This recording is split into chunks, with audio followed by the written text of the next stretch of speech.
This is how the earth appears while we're still among the living.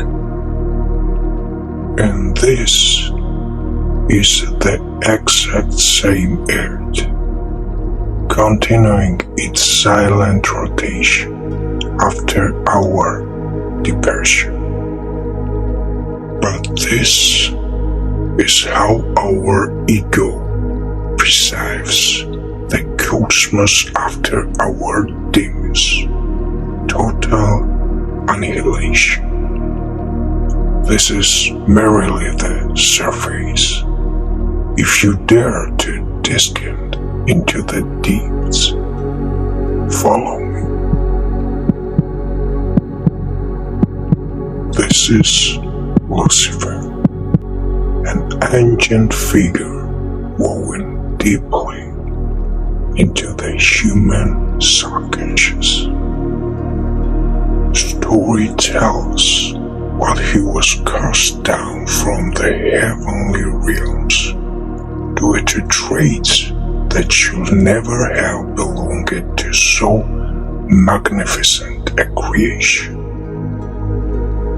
Envy, malice, boring wrath, and desperate desire for absolute control. He severed his divine connection to the source of all existence, finding himself exiled into the deep abyss. Over centuries, human imagination sculpted his physical form, a crimson-skinned entity, a grotesque manifestation of terror, and crowned with horns. The profound tragedy of this figure lies in a singular, absolute truth. He writhes in perpetual torment, not because of an external punisher, but as a direct consequence of his own choices. There is no one to blame for his descent except his own nature. In a sense, the creation of this image broke the way of comfort to humanity. We find peace in believing that the devil is confined to some distant, separate dimension. We convince ourselves that if we merely refrain from severing wrongdoing, we will never cross his path, yet dissipate this self-imposed distance. The terrifying reality of his existence continues to trigger a profound anxiety within the spiritual mind. Now let us shift our focus for a moment. Let us examine the human ego. For years, the true nature of the ego remained obscured in darkness. Science had no conception that the conscious and the subconscious are, in fact, entirely distinct matrices of the mind. Yet, for better or for worse, this psychological veil has now been lifted. We finally know the truth. The subconscious apparatus as the eternal matrix, a supercomputer of virtually infinity capacity, capable of rewriting our very neurochemical architecture. Conversely, the conscious real, where the ego reigns supreme, is a far more restricted domain. Yet despite its limitation, this smaller matrix holds a profound authority. It descends comets, shaping and stirring the immense depth of the subconscious benefit it. The subconscious is an autonomous, entirely self-contained entity. In its purest essence, it requires no external stimulation, no validation from the outside world to experience existence. It is completely within itself.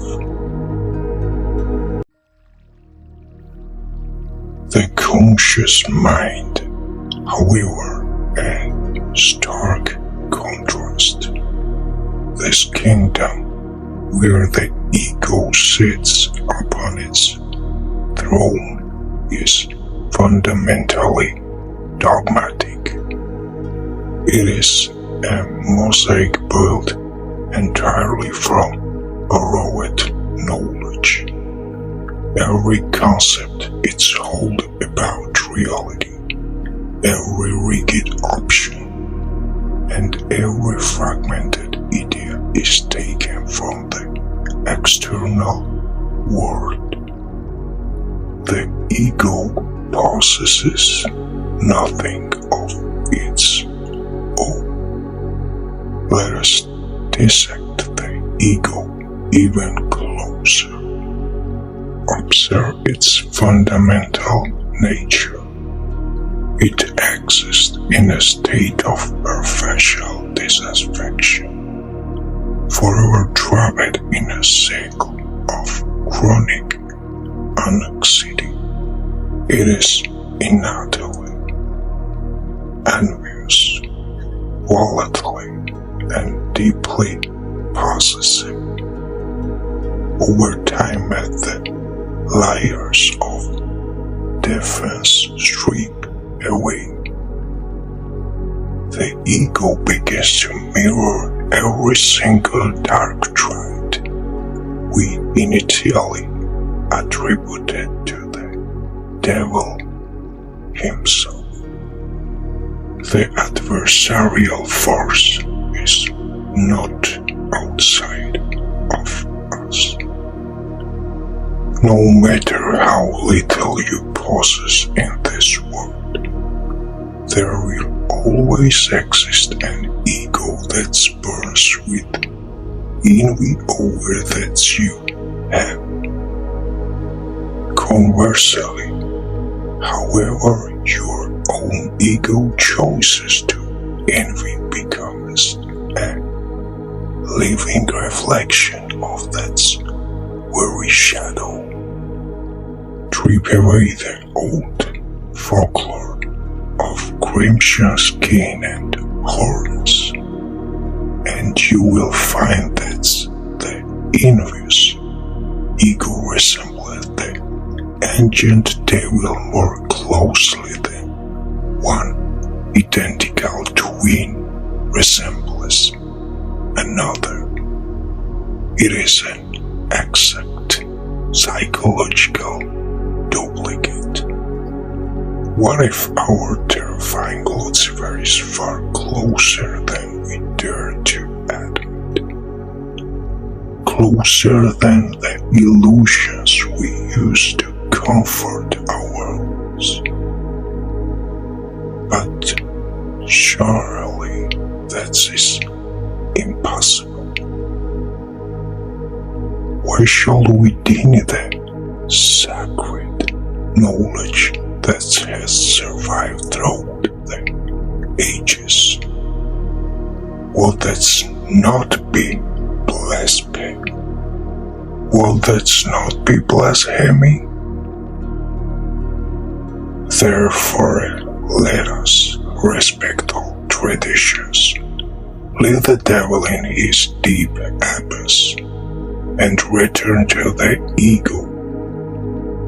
Why is the matrix of the ego so profoundly restricted?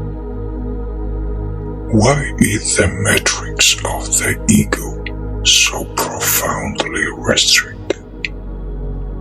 Consider these rare individuals who can consciously alter their bodies by chemistry pure throat. Look at the Iceman or Tibetan monks who command their inner biology to survive extreme environment. If the subconscious holds such divine power, why does the conscious ego do the exact opposite?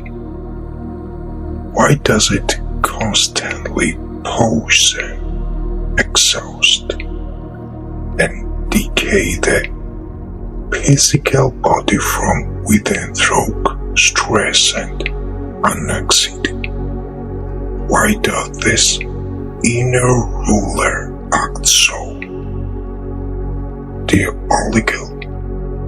Every negative thought engendered by the ego, every ounce of anxiety, deep-seated resentment, fear, and toxic wrath that some even mistake for food, triggers a biochemical assault.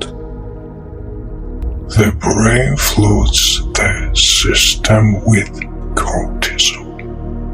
At a cellular level, this constant dark energy corrupts our very matrix, contaminating the DNA, inducing mutations, and paving the way for severe systemic illness. The biological reality is undeniable. The ego does not just suffer from its own malice, it actively destroys the vessel it inhabits. It is as though the ego, through its own choices, is perpetually burying its own temple in a self-made biological